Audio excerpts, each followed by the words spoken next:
Hi guys, it's Astrid. So today we're going to talk about my travel in Switzerland that I did when I was a lot younger.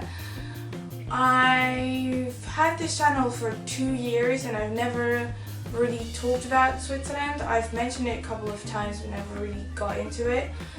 The reason being that I've lost contact with my Swiss world. And my Swiss sister got really into Mexico and I got a lot more into the British world and all that, so therefore I feel kind of bad, sad when I talk about Switzerland, but I thought it was about time, so I'm gonna do it. So I left France to go to Switzerland when I was 11 years old.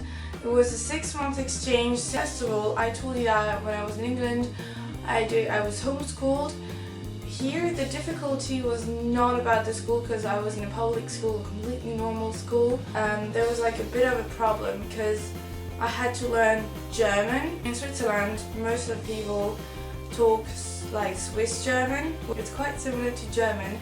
It's inspired from German, but if you speak Swiss German, you can speak German. If you speak German, you can't speak Swiss German. It's a bit complicated, but it's like that.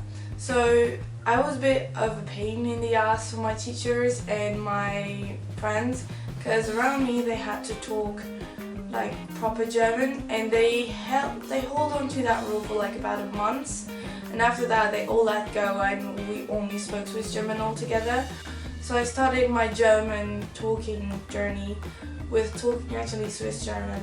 Here are the few things that really were different. First of all, the family where I was, they didn't have a car, and so we had to do everything. Either we would be walking or going with bikes, mostly with bikes though. And it was a big shock to me because in France we do every single thing by car. So it was so weird to have to first of all, it was weird to have to drive myself everywhere I would go, just bike there. And then after a while, I realized that it was really giving me freedom, because in France I had to ask my parents every time I wanted to go somewhere, because I couldn't go anywhere without a car, and I didn't. I was too young. So I asked my mom where can I go with my bike? What are the limits? She told me that basically the limits were to be on time for food, for meal times, and to always tell her where I was at. But as long as she knew where I was, I could literally do anything. And my parents in Switzerland were really open-minded. One of the things they were really open-minded on was that if we had an idea or a project, they would push us to do it until the end, no matter what it would be. At one point, my Swiss brother and I decided we really wanted to do acrobatic bike driving. So it was quite dangerous and a bit of a silly idea, but we really wanted to make it work. And our mom was completely okay with that. She was like, okay, if that's your idea, that's your project, just do it. So we did that, and can really explore our imagination fully. I remember something that really changed a lot, because in France I live quite next to the sea, really close to the sea actually. And I go there every day. I go there with my friends, with bikes, car. It's but where I lived in Switzerland, we were really close to the mountains. We could go for just a weekend, go skiing. I think that was so crazy. The Alps are so far away from where I live. I have to literally go there for a whole week, otherwise it's not worth it. And for me, going skiing for just a day was so mad and so cool. But all the others were whatever about it. And then I told my friends I was living at the sea and I was really whatever about it. Yeah, I'm next to the sea. And and then they would be wow, this is so amazing. And I found it crazy that they found the sea amazing, but they didn't find the mountain amazing. Then I realized that it really depends on what you had and what you didn't have, what your ideas were.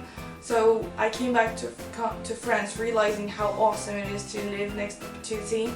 So yeah, that's one of the things that I realized during this trip. So the biggest shock, I would say, which was more of a physical shock, the mom had a dietitian diploma.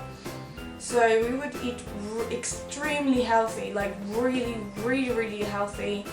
We'd have we had such a healthy way of life. We did sports, we'd go trekking, we did a lot of like walking around in forests and stuff. We did a lot of aqua trekking, like walking up a stream. So they would be really healthy about a lot of things, but mostly we didn't eat a lot of meat.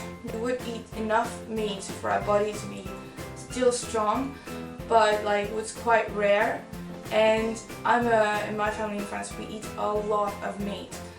So I just started losing weight, and I came back to France, and all my friends and my family were like, "You lost so much weight, like you're ridiculously thin now." Like I was so thin, like you could see my ribs and stuff. But it was like, the family in Switzerland was treating me real good. They were taking real good care of me. It's just their diet really didn't pass with my with the way my body works. I was happy that I did this experience, because I was like, it's challenging to change diet overnight just because you change country. Like it's really challenging, but I'm so happy I did it, because I now know that I can force myself into something like this, and that with a lot of like mental thinking I can do it. But also it made me realize that whether you eat meat or not, whether you eat dairy or not, I don't care.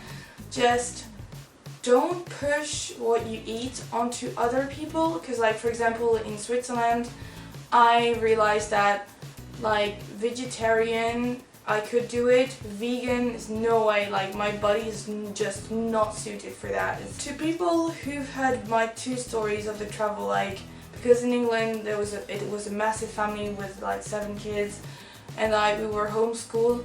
The England one sounds crazier, but I adapted so quickly in England compared to the time that I used to adapt to Switzerland. Like normally I'm really fast at adaptation. So here's my experience about in Switzerland. I did say I'm not in contact anymore with my Swiss family. It doesn't mean I don't like them.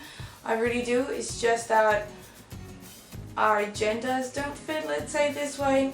So I hope you like this video. I'll see you next week. Until then, have a very nice day, week, and year. Bye!